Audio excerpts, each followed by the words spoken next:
Welcome to all new Look Back in Amber. From exclusive interviews to interesting inside insights. Since 2010, we've been the best place to be for all things audio for us, Newport County fans.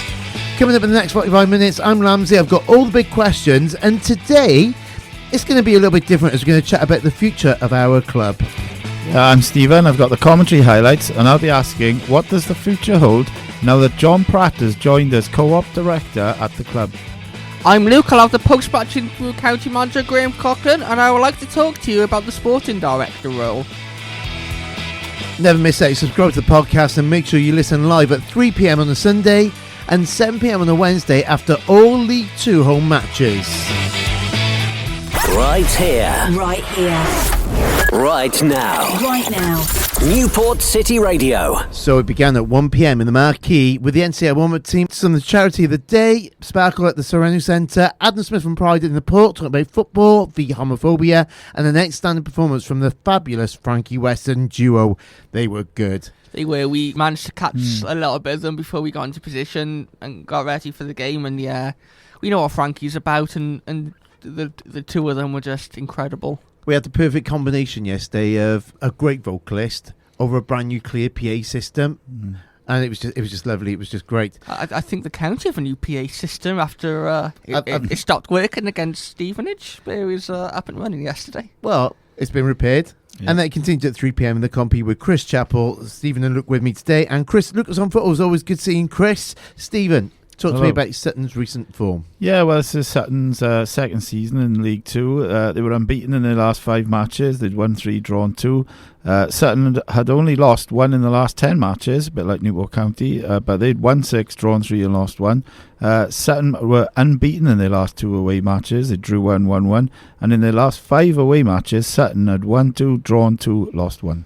Okay, Luke, talk to me about Newport County and how they lined up yesterday afternoon. Yeah, Graham Coughlin shuffled his front line. We made 2 changes yesterday. We had Joe Day in goal, James Clark, Priestley Farquharson and Mickey Dimitri as a back 3. Cameron Norman and Aaron Lewis as wing backs. Harry Charsley, Scott Bennett and Matty Baker as a midfield 3. With Charlie McNeil and Afrandi Zanzala up front. Okay, let's see what happened yesterday afternoon at Rodney Parade. Good afternoon. Think of Sutton United and their famous FA Cup victory in 1989 over Coventry City comes to mind. Coventry had won the Cup just 2 seasons earlier, and all of the drama that day at Gander Green Lane was captured by the unique voice of Jon Motson, who died unexpectedly on Thursday. Motty had been a guest at Sutton's home match with Stevenage only 3 weeks ago. For anyone who fell in love with football during the 70s, 80s or 90s, his excited words interlaced some of the greatest moments in the game. Chris Chappell on commentary alongside Stephen Howe. Don't know about you, I used to mimic Jon Motson as I was growing up. Yeah, I think, Chris, it's an absolute pleasure to be commentating on this game. And yeah, obviously Jon Motson, the voice of football. For, like you said, anyone who followed football over the last 40, 50 years. And big sad loss to the football world, I think. So I think we should dedicate this commentary to him today.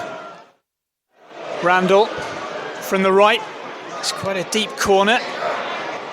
Sutton still have it in the area. It's turned in from close range. And the visitors are in front. It's Kobe Rowe, the centre-back. Newport couldn't cope with it. Couldn't get the ball clear. And from close range, it's Rowe that puts Sutton in front inside the first 10 minutes. Well, nobody in Amber could get a foot on the ball, could they, to clear it there, Stephen? Yeah, no, they just struggled to deal with that corner, didn't they? And then, up pops Rowe for his 3rd goal of the season. But again, Newport County slow out of the blocks. I think this happened in the last game we saw as well. But last time they played Sutton, they went 2-0 down and they came back to win. So hope is not lost yet. Kizzy lofts it forward to Lee Angle, the tall striker. He's holding off a host of players, but eventually runs down a blind alley. Zanzala's broken free into the area, controls it, and fires the shot against the body of Jack Rose. McNeil, low ball in towards the bottom corner, and Rose stuck out his left hand and touched it around the post, but McNeil so close to his first Newport County goal.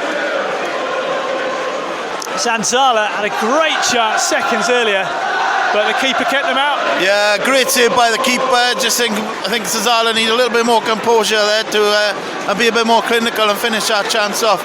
And another good shot by McNeil as well, who I think's had a really good first half so far. I mean, he's getting out wide, putting some crosses in. So corner from the right, Lewis swings it out, and the acrobatics from Farquharson hits the post. Incredible effort. The ball was behind him, and he stuck out his right boot, deflected the ball low and goalwards. But unfortunately for the Exiles, the ball came back off the inside of the post, and Sutton cleared it away. But goodness me, Farquharson, that was like a yoga move. yeah, I think it was, wasn't it? I think maybe he's doing Pilates or something, but we don't care how they go in as long as they go in. So close again, that's two good chances now in the space of a couple of minutes. James Clark chips it up to Zanzala. He's got the huge presence of Rowe behind him. Charles' glancing header just wide. A lovely cross in from Cam Norman. And the January arrival from Port Vale tried to guide the header inside the far post, but it was just wide. Yeah, brilliant delivery again, and I think playing Chelsea in that kind of role just behind the strikers is really working really well so far, isn't it? And I just can't understand how Newport are not level in this game so far. Norman with the ball in his hands above his head, throws it to McNeil, gets it back from the byline, and it's dropped for Zanzala, and then the shot from Lewis is blocked. Good defending from Kobe Rowe. He scored the early goal at that end of the field, and in the second half it's a goal-saving tackle. Norman on the right, volleys cross, chested down, McNeil! Tipped over the bar by Jack Rose.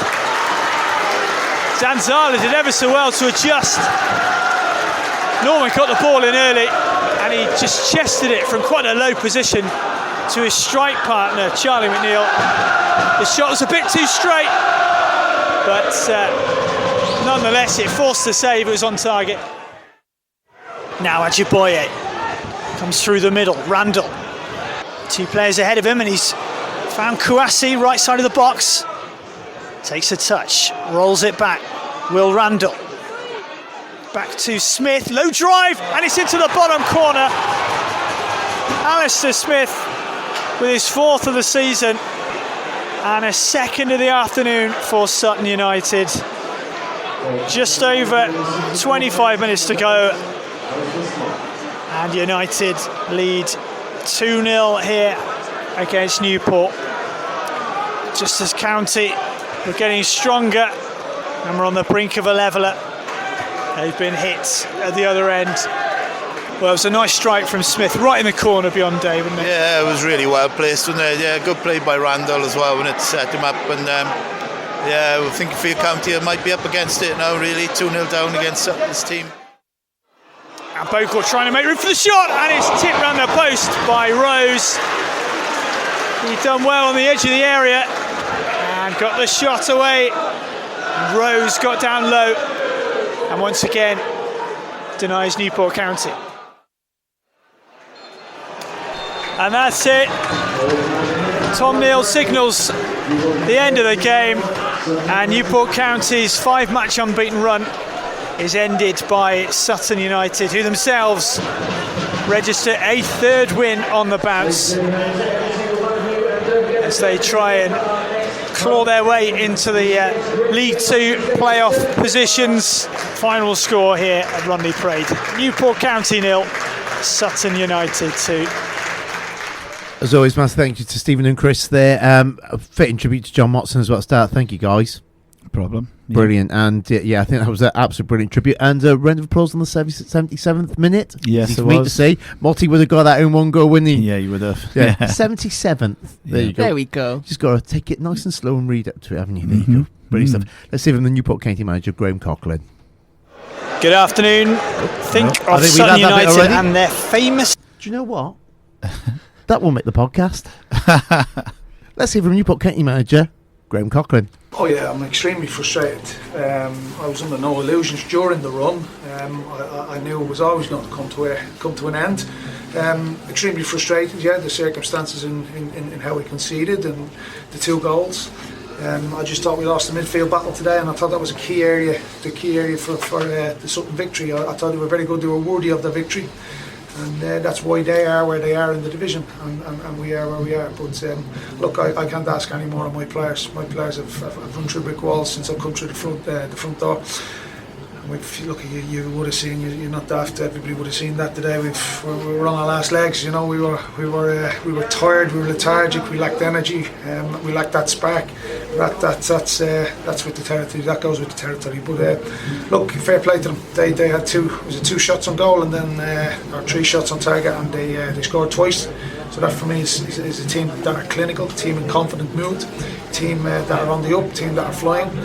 And they played like that in fairness to them. So a lot of credit must go to Sutton, because you don't beat Erloch, you don't beat Newport County AFC like the way they did today. So a lot of credit. We're not an easy touch. We're a tough team to play against. We're a tough team to beat, and hats off to them. They've done very, very well. Sutton. And we just got to dust ourselves down. We've got to rest. We've got to regroup. We've got to recoup, and we've got to go again. They were clinical. Is that where you were lacking today? You had some really good chances. Yes, we did. Yes, and that's probably part of my frustration and the players' frustration. We had the chances. We hit the post. The goalkeeper pulled off a great save. We went 1-on-1, and I think they're defining moments. But I think from the moment I've come into the club, we spoke constantly in the after match and pre-match about moments, and we need them moments in our favour if we're to do anything, achieve anything, and kick on with this football club. But they were pivotal moments. Yes, the 3-4 opportunities we had, and then the 1 opportunity that they had. So that's sometimes, look, I'm bitterly disappointed, as are the lads. I think the fans will be as well tonight, because we had more than enough chances to score, never mind to get something out of the game, but just to score. But at the end of the day, the lads, you could physically see the lads were running on empty in that game today. It was just a bridge too far for us. Yeah, you've done a lot of travelling of late. 1 game too many for you today. Yeah, for sure. Yeah, I think you could see that. I think even from the off, the first 5-10 minutes, we were flat. We were lethargic. I looked at it in the warm-up, and I have to hold my hands up. I probably didn't make enough changes today, to be quite honest with you. I've come into the club and I've been preaching about consistency, continuity, and I probably should have went against my own principles today, and I should have made more changes than I did. I've asked a lot of this group of lads. I've asked a lot of the same 5 or 6 people to keep playing, and you could probably see it today. You could probably see the energy, and we were more on the back foot than the front foot. You know, we weren't anticipating. We were flat. We were flat, to be honest. But look, we'll recharge the batteries, we'll regroup, we'll go again. The lads will have a couple of days off to get away and spend some family time and wallow. I don't want them wallowing, really. I want them to think of all the positives that they've done, and the positive moments that they've created at this football club.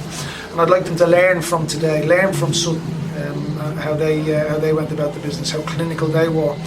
And you could see they had a free week. We didn't. You could see that, to be quite honest with you. But that sounds like excuses, and we don't make excuses. That's probably facts. But the better team, or the more clinical team, shall we say, was Sutton. They took the chances, we didn't, and I suppose that's why they won the game and we didn't. You have, though, got a free week next week before you play Salford, and you're probably going to need it because Salford are in fine form themselves. Is it going to be more about recovery next week for you because of those tired bodies that you mentioned? Yeah, it will be.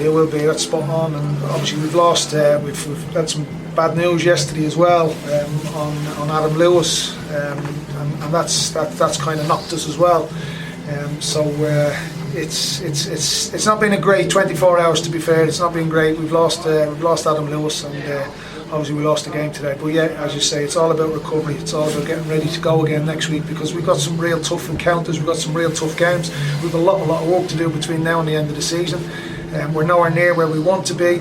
But I've every faith and every confidence in that group of players. And if anybody's annoyed or disappointed with them today, that annoyance and that disappointment should be pointed in my direction, because I didn't get it right today. I didn't make enough changes, and I didn't freshen the team up quite enough to give us that energy and them legs that we needed.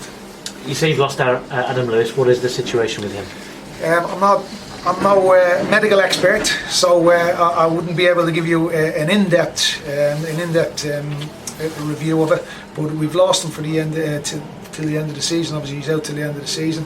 The scans weren't good, so it's I believe it's a hamstring or a tendon injury.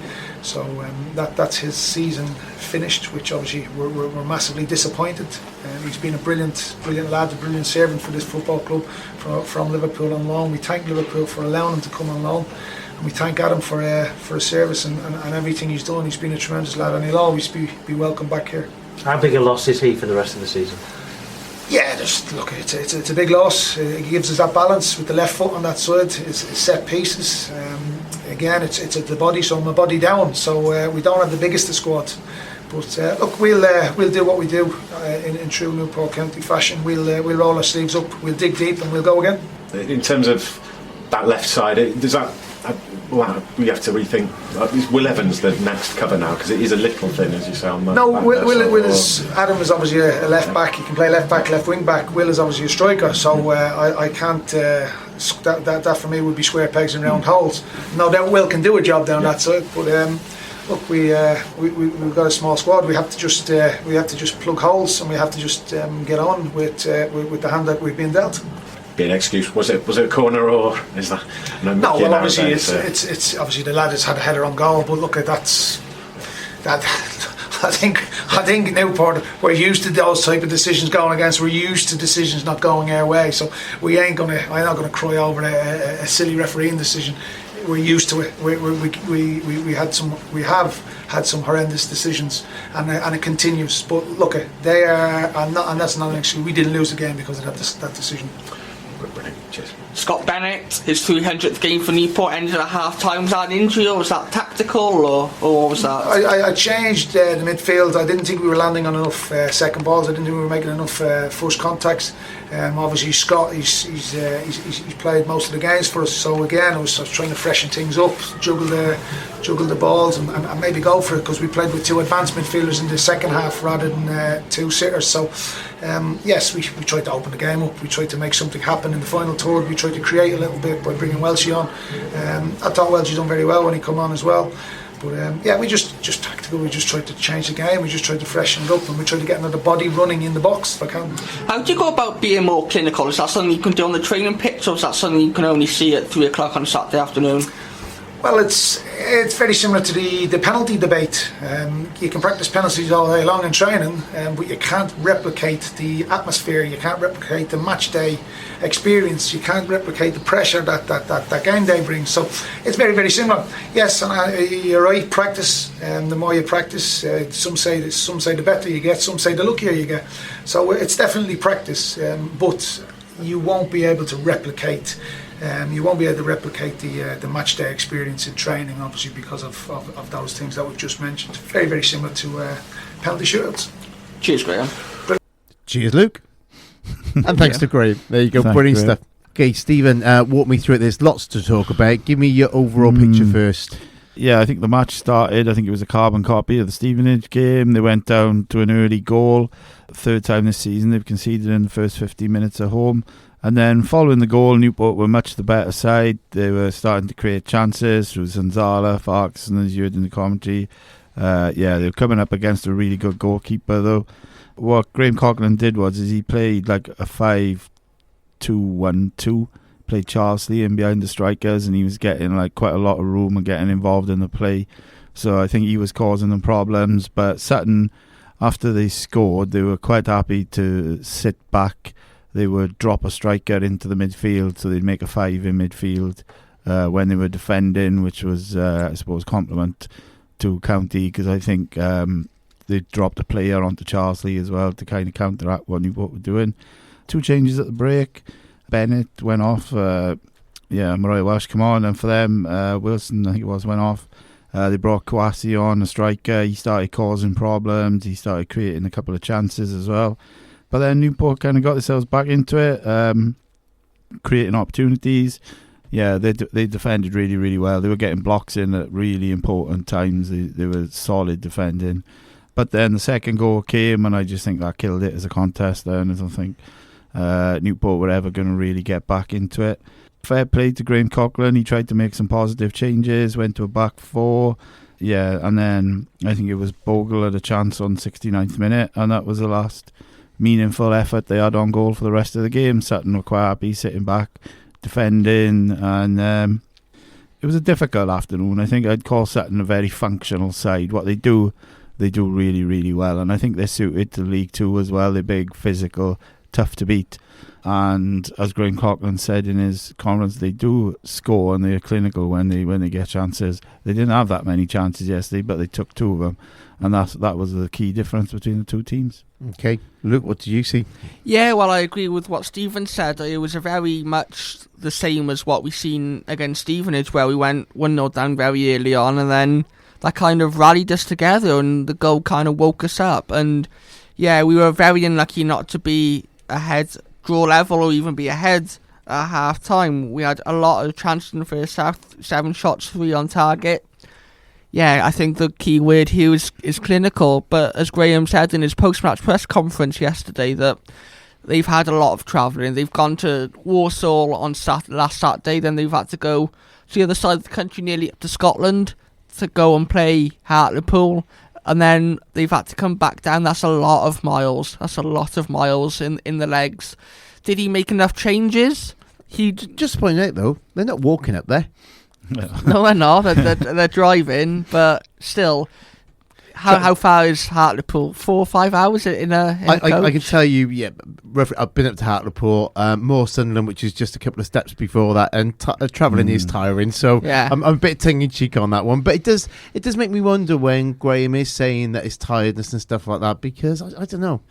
Yeah, well, you know you're going to do this travelling, so really you should kind of prepare around it, because we've heard it before, haven't we? They're tired from travelling, so you know you've got to do this. So, but then he made 2 changes, and he only changed the front line. Is that a lack of options, or is that just that he didn't really want to change it? Didn't he say in the post-match that he was taking responsibility for that? Because he's now starting to become the manager of Newport County in terms of the fact that he's not hiding away from stuff, but he's certainly not throwing his players under a bus that's travelling all the way to Hartlepool or whatever. But and this is the key thing. He's taking some of the hits for it, and the hit he took in that interview for me was the not changing it may be enough. And again, you know, his philosophy was the shit's yours until the point where it's not. And yeah, I think he's taken full responsibility for that. And we can't, on the last episode of Look Back in Amber, credit him for being this tactical kind of manager and expect him to do it every single game. So I don't think he changes my thoughts and my feelings. He tried to, as he said, at half-time he took off Scott Bennett, who's more defensive-minded midfielder for Nathan Ryan Welsh, who looks to play the ball forward and drive forward. So he did try and do it at half-time. He made a couple of changes. Bogle came on for Zanzala, Clark and Charsley went off, and Evans and Kavanagh came on. We went to a back 4, and we did go for it in the second half to even more. We changed formation, like what we did against Stevenage, which got us the goal, but unfortunately yesterday no goals came, and I think that's the most unfortunate in front of goal we've been so far this season. We should have scored. We should have scored. It's as simple as that. The chances we created, the quality of the chances we created yesterday, we were peppering their box. Their goalkeeper, Jack Rose, arguably man of the match yesterday. He made a lot of good saves, and when the opposition's goalkeeper is arguably the man of the match, that says everything you need to know about that game of football. Especially with the changing strikers as well, and you know, it sounds like Priestley came close as well. Yeah. Very acrobatic scorpion kick. It was kind of like a scorpion kick, wasn't it? Yeah, I think he's obviously been putting the Pilates in, so it's paying off.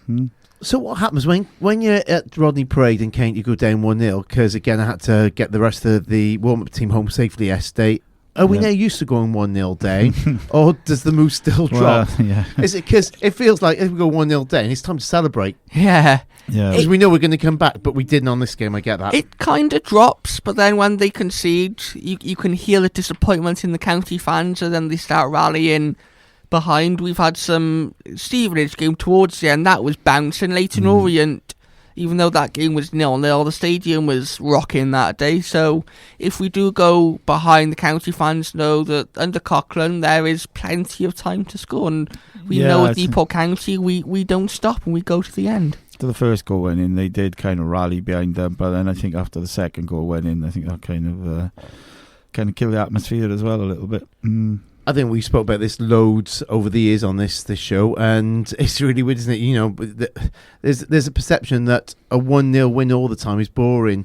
Where if you've got something like this, it's exciting. But this is the drawback of the style of play that or the way we're finding ourselves in at the moment, isn't it? Yeah. You know, sometimes we're going to come and win, then you're going to get a draw, and then you're going to lose. So it was, and again, Sutton, it was potentially going to happen, wasn't it? Because I'm getting the vibe that Sutton were just really, really good. They were. Yeah, they were a really good team, and like I said, they're suited to League Two, and you can see why they're doing so well. Yeah. Okay, enough about Sutton. Let's talk about our players. First of all, look, you picked up on this.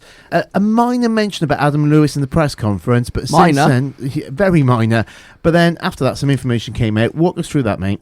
Yeah, well, as you heard, the Radio Wales journalist asked him about what has happened to Adam Lewis, and we think hamstring. He is out to the end of the season. So that's going to be a huge blow for Newport County. I think recently with him at left wing back and Aaron Lewis in the midfield where Howie Charsley played yesterday on the left hand side of that midfield three, it gives us balance and it gives us something we haven't seen so far this season. With the two Lewises in the team, it worked really, really well. And unfortunately now we're not going to get that, Stephen. I think you... How big of a blow is it to not have Adam Lewis for the rest of the season? Yeah, I think it's devastating. I think it could potentially define our season. I think I did say in January that we needed another full-back, and I said if we get injuries, it's going to cause us a problem. And it's happened, unfortunately, for him. I think he was doing really well. You know, we've lost Declan Drysdale as well out of the defence. I know we've brought Matt Baker in, but he's not a full-back. He's a centre-back, playing in the midfield at the moment. Yeah, I think his recent form, and we spoke about his form, as I just said, is Team Lewis. They were doing really well together. Yeah, he was our second top assists. He got 6 overall, 4 in the league, 1 in the FL Cup and the FL Trophy. Only Aaron Lewis is in front of him with 7. So we've just lost one of our most creative players. And I do think it's a big blow. This team is struggling to score goals, and you need one of your 2 most creative players is now gone. So I think that's it's huge. And I think, how do we replace him? The only options I can think of is Lewis Twamley. He has played left back in the EFL Trophy, but not for a long time. He's young, he's inexperienced, so is it fair to go and put him in? I don't know. As Graham said, would that be square pegs in round holes? Yeah, if you haven't got a like-for-like fit, that's going to be the way. Yeah. But then again, you talk about square pegs and round holes. Not you. I'm looking at you, Luke. I'm not meaning you personally, generally. But then some good stuff come out. Look what's happened with Matty Dolan over the years, and players that we've praised players playing out of position, becoming and making that position their own. Surely footballers have to be versatile. Well, Aaron Lewis, we just talked about him in the midfield. A couple of months ago, who'd have thought he'd been such a success in that midfield? Yeah, I think it's going to be more onus now as well on Cameron Norman to try and start getting some more assists, hopefully.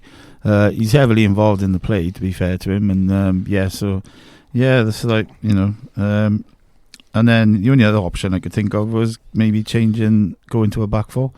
Playing Norman at right back, Farkey and Clark as the centre backs, and maybe put Dimitri as the left back, but he's not a marauding, going forward kind of player, is he? So, I'm not really sure. But one thing I think he's out of contract at Liverpool, isn't he?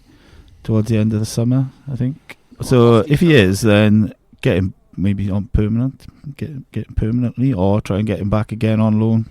yeah, we feel this could be bad news for the squad. Bad news for Adam Russo. Now, obviously, we wish him a very, very speedy recovery. One name I'd like to throw out there quickly, sorry to interrupt. Harrison Bright. Could he play there? He's right back though, isn't he? We know he's a Pontypridd. I'm wondering, is there a recall option? No, but he's right-footed, and he's more right-footed. And saying that, you could play Bright, but then you'd have to drop Norman. So no, I think the only person I could think of is Lewis Twamley. I'm sure GC knows his options. Yeah. I'm sure he'll pull the right one. We have faith. In other news, Scott Bennett played his 300th game for Newport County on Saturday. Should we have a little bit of Graham Cochran on Mr. Bennett? Oh, We should. As I said, 300 up now for him. He's been a fantastic servant for this football club, isn't he? Yeah, he's a great lad. He's a great character, great lad. A lot of the Newport County mantras and philosophies and things like that has been built around Scott Bennett. He's been a pivotal part of everything we've done since we come through the door. And I love the lad. I love the lad to bits. To be fair, he's a real warrior. And I look forward to maybe getting another 300 out of him. Okay, great player. Great question, Luke. Great Thank response from the manager. I loved what he said there. The philosophy and a lot of what's been built about Newport County has been built around this one player. Stephen, do you want to go first on this one? I just think, since he's come in, he initially joined on loan, didn't he, in October 2015, and then he joined permanently 2016-17. He was an integral part of the squad that completed the Great Escape. He's been part of the squads that went on the FA Cup runs, got to the playoff finals. I mean, his figures, 244 league appearances, 9 goals, 24 FA Cup appearances, 1 goal, 10 League Cup ups, 22 others. And like Graham just said, I think he's a real integral part of this success that we've had since, say, 2017 under Mike Flynn. And I think his versatility was something as well, because he could play either as a centre-back or midfielder. So he had because I suppose for a long time in midfield, he had like Labadishian and that in front of him, didn't he? So I think he complimented them. Because what he does, I suppose, he's doing it now as well, is he allows creative players that freedom to going forward, because you've got the security of Scott Bennett sitting back and picking up things. And I just think, and I think one thing about him as well is you kind of miss him when he's not there, and I think that's the biggest compliment I can give him. Yeah. So and I just think we've got that spine of the team, and Joe Day, Nick Townsend, Mickey Clark, Bogle, we have Dolan in the midfield as well, who's gone out on loan. So he's Newport County through and through at the moment, isn't he? And he's not been on this show yet, so we'll put a request out. We're hoping to have Harry Charsley in last week, but it didn't happen for various reasons. So we'll rebook Harry in and get that to you as soon as we can. But we'll put Scott on our wish list, shall we? Yeah, I can imagine he's got some great stories to tell. So Scott, there you go. If you're listening, we need you. We'll work with the club to get Scott and other players in very, very soon. Okay, let's go to the Absolutely County Man of the Match. Yes, on Twitter on Absolutely County, you could vote for your Man of the Match yesterday. The options were Charlie McNeil, Matty Baker, Mickey Demetriou, or other. Stephen, who was your Man of the Match yesterday out of those three, or anyone on the? I don't know. I haven't really thought about it, to be honest. Aaron Lewis. Okay, I thought Charlie McNeil had an impressive game. The first half he was particularly good, but second half not so much. And you guys mentioned McNeil. I'm going to go McNeil. Okay. In fact, that's who I voted for. I actually voted. Did you? I did. Oh, well done. There you go. Well done. I didn't. It popped up on my timeline, which is something I don't get a lot of time to do. And I thought, there's the Absolutely County Man of the Match. Click. 33% of people disagree with you. And the Absolute County Man of the Match yesterday was Matty Baker. Okay. There you go. Lovely stuff. British rock band FM are on the UK tour. They'll be here at the Neon on Saturday the 20th of May. Doors open at 7:30pm. Tickets are available at a slightly different website to normal. Go to fmofficial.com. Right here, right now. Newport City Radio. So for my talking point this week, it's quite a big one. I'm going to ask the question, how do we think the club will evolve with the introduction of Jon Pratt as a co-op director? Now, we have a director in the room. We do. So I think we should go to him first for his expert opinion. Mr. Ian Lamsdale. Fantastic director of Newport City Radio, I might add. Stop it. Yeah. Completely different business. Every business is structured differently, so I can't go into massive details on how Newport County is run as a club. It feels to me like it's a very good move. Anybody wanting to get involved with the club at board level, it's a fan-owned club. Stand up and be counted. And this is what Jon Pratt seems to have done. I saw the initial comments on Facebook when, I think it was in one of the forums on there, he said he would be interested. Yeah, it was in the county chat page back in... It was around the time James Roby left the club, I think. Yeah, so it's been brewing for a good 4 or 5 months now. Yeah, and I think probably the whole process has probably taken a few months between discussions, between going, getting vetted and, passing the fit and proper person's test. And sorry, Ian, go on. No, it's fine. And so it was really interesting. I'm thinking, and this is what it's led to. So where are we at? Any help and support, and it seems that this guy is a very, very successful businessman, and it feels that any club could do with that, especially Newport County, and probably at this time as well, could really, really use that. And I think it's a great, great move. I'm also going to be pretty bold and say that what I think it is, I think this may be a stepping stone. So bring John in, co-opted director. They've stated that there's no money coming from John. It's not a money thing at the moment. It's a support and guidance thing. And from there then, maybe once he gets a little bit settled, it will become a sort of thing where he will invest into Newport County when the model's changed. And I think they've got the green light to change the model. They don't. They don't have, but they could. There's a mechanism. They could, yes. Yeah, so they have the... Luke. In order to change the model... I believe they voted on changing the model a few years back. Well, that's what I thought. That's what I was just saying. That I think the mechanism's there. When mechanism's there, this is where it's been triggered. This is where we might need to get a Gavin Foxall in, and he can clear some things up with us. But yeah, 75% of the trustees need to approve and changing the model to a hybrid model. So that would be Jon Pratt would be able to invest and have more of a... He'd get majority sharing, I think, in the club, but it would still be part fan-owned. Which is, as we were saying off air, the government this week have put legislation out there and stuff to do with fan-owned clubs, which you were saying, Stephen. The biggest thing for me is we need to do what's best for the future of the football club, especially after all what happened in the past. At the moment, I think the club is successful. So, but yeah, obviously, what I think, for me anyway, this guy coming in, the biggest thing I think I said it to you too, for me is he's not going to be a sugar daddy, which is what I think people thought he was going to be in the beginning. He's not. He's coming in as an advisory role, and I think he brings in expertise. Like we were just saying, he's the vice president of a Fortune 500 company. He's led multiple global businesses ranging in scale from a few £1 million revenue to over £2 billion. So what I think he will do, he will open up, I think, opportunities for the club to maybe have sponsorship or investment. I think he'll open up markets that we probably didn't even think that we could actually enter. I think he'll open up that kind of angle with fresh ideas, and I think it's only a good thing to have somebody on the board with fresh ideas who's actually a Newport boy. Yeah, and plus, as you said, he's been in multiple companies that range from a few million to up to 2 billion.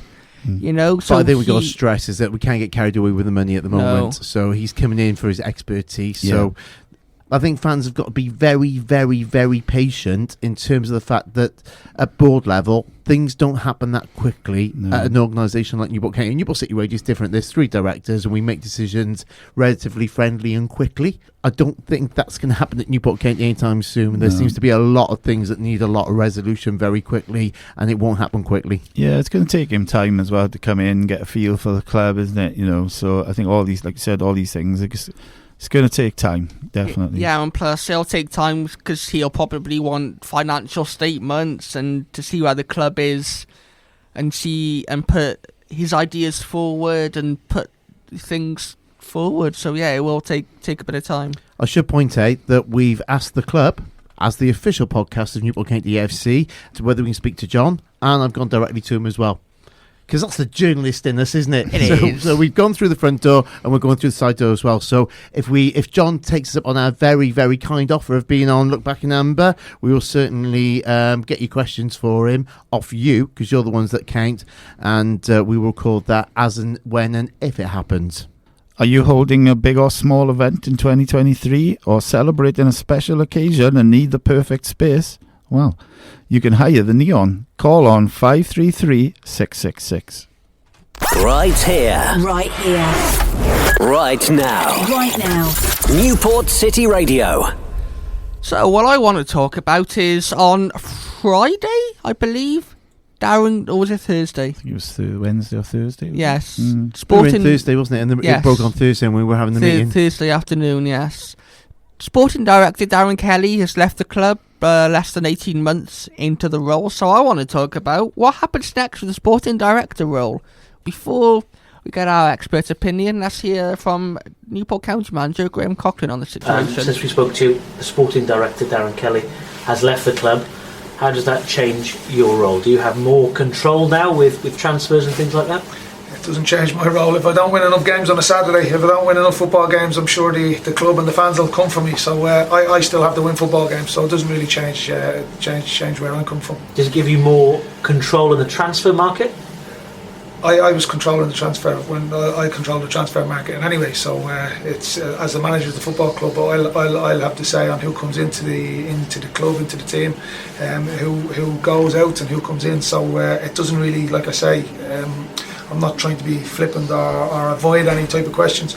I was in control of that, and anyway, so I will decide because it's my head at the end of the day. So I couldn't allow anybody else to make those kind of decisions. So it was down to me, and anyway, so if I've made good decisions in January, I'll take a pat on the back. If I've made bad decisions in January, I'll take a hammer to the head. Very interesting words there from Graham Cochran on the sporting director role and what it means. I think it was very interesting that he said he controlled what happened in January. Stephen? Yeah. What happens next with the sporting director role? Do we need one? What do you think is the future of that role for Newport County? When he was appointed, I'm going to quote the actual statement here. He was appointed to develop a robust recruitment, development and retention strategy. So when Darren Kelly came in, he spoke to us on our interview with him, and he spoke at fan events. He spoke about setting up a scout network, which we didn't really have. He spoke about this database that he created for identifying players and the development squad as well, and having links with local clubs in the area.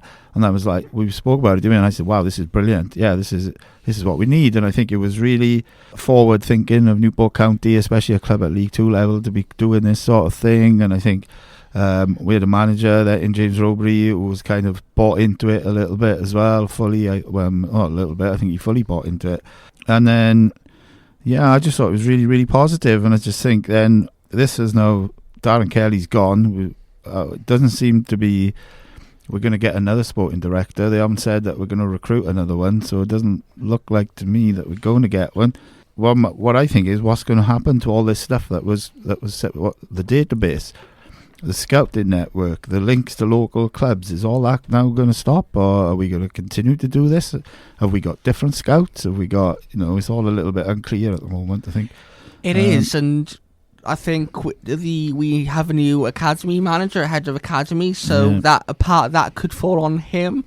But Darren Kelly, one of the interesting things he said when he came on with us, he said that what he does would take a lot of the pressure off the manager on a match day, or especially in the transfer windows.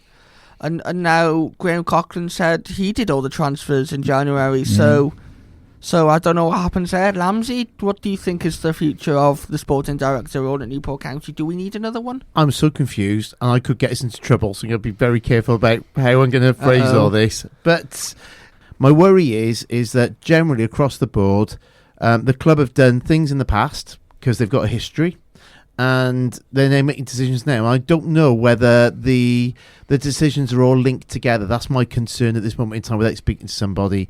But let's take it through it. So you've got Michael Flynn as the manager back a couple of years ago, and it felt like sporting director was introduced and maybe not fully supported by the manager at the time, is the vibe I got. But he was gracious and said, right, let's give it a go. Let's remember as well, there's a lot of pressure on Flynn. He's saying that he was dealing with scouts and agencies, and maybe had I can't remember what it was, but a favoured agency. Elite agency. That's the one. And what the sporting director role has done, it's taken that out of the picture. So there's no favouritism. Not saying that there was, but there's no. You can't allege any favouritism. It's all above board with a database, with a skating system, stuff like that. Stephen, you're absolutely right. We need the answers to these questions. Yeah. What happens next? I think you're right as well, saying there will be no more sporting director. But when we spoke to Darren Kelly, I really got and Graham as well. Sorry, not Graham, Gavin. It was a very forward-looking step for Newport County to do this. Yeah. We might have lost Flinney for a lot of reasons, but I suspect that was one of them. Then in comes James Rowbury, and it's the perfect situation. So Rowbury is recruited by Darren Kelly, and it's there from the start. This is the structure. This is the way it's going to work. And James Rowbury being kind of young-minded and fresh in this Twitter and social media experience, making that hashtag One Club One County a thing, and really embracing the sporting director role. And they seem to be, and again, it's, Darren Kelly said in the interview with us, and I suggest you go back and listen to it, is that he is there to support the manager, but the control of the decision was with James Rowbury at that time. Yeah. They're the words out of Darren Kelly's mouth, because I've gone back and listened to it this afternoon. So Graham Coughlin's not changed in terms of that. It's Graham's neck on the line, and he's in control of it ultimately. But I don't see why that means that Darren Kelly has to step away from the role if we feel a sporting director is correct for the club. So why has this changed? Why have we gone from saying the sporting director is a forward-looking, great move by the club, and now we're saying it's not? Darren, when he came on, he said that he thinks that every League Two club within the next 10 years, would have a sporting director. I'm sure he would say that, and he did say that. But no, it just... I think with Darren's circumstances, because he did say that he's gone for another opportunity closer to home. So, and I think, because obviously he was living kind of the Leeds area, wasn't he? You think so? So, and I think you're right, Blamsey. I think, we've got a different manager now who's, obviously wants his maybe his own views of players. But like you said, we haven't really found out. And I suppose one of the biggest questions is it financially viable?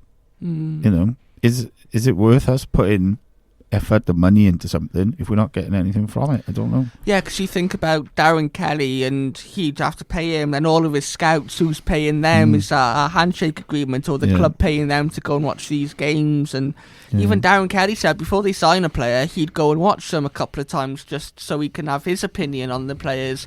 And then with all the youth team stuff going out to these different academies, who's paying them? So I think financially it could have been a huge cost for the club. I don't want any more speculation into this, and more than we already have, but you can delegate upwards, but you can delegate downwards as well. Perhaps this might fall to Joe, the assistant manager, so maybe, I don't know, but we've got these questions. Hopefully we'll speak to somebody sooner or later from the club and get some of the answers.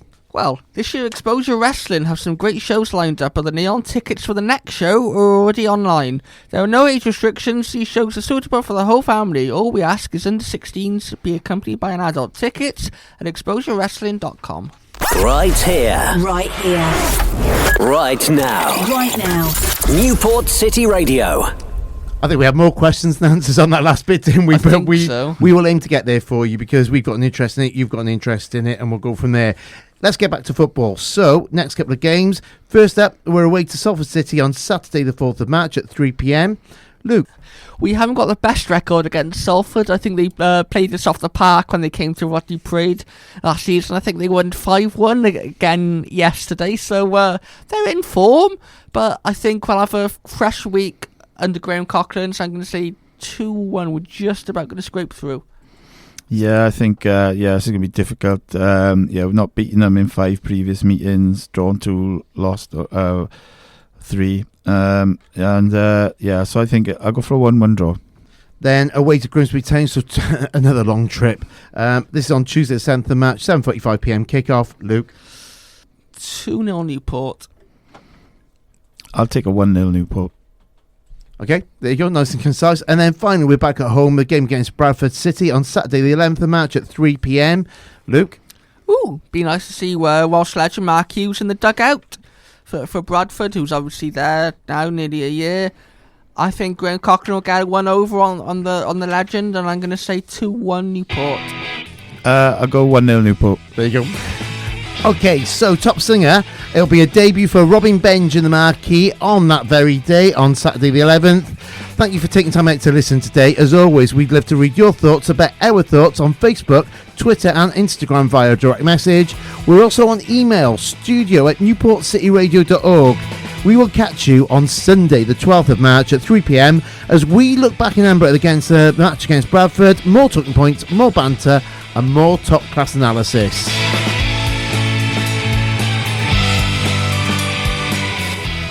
Right here. Right here. Right now. Right now. Newport City Radio.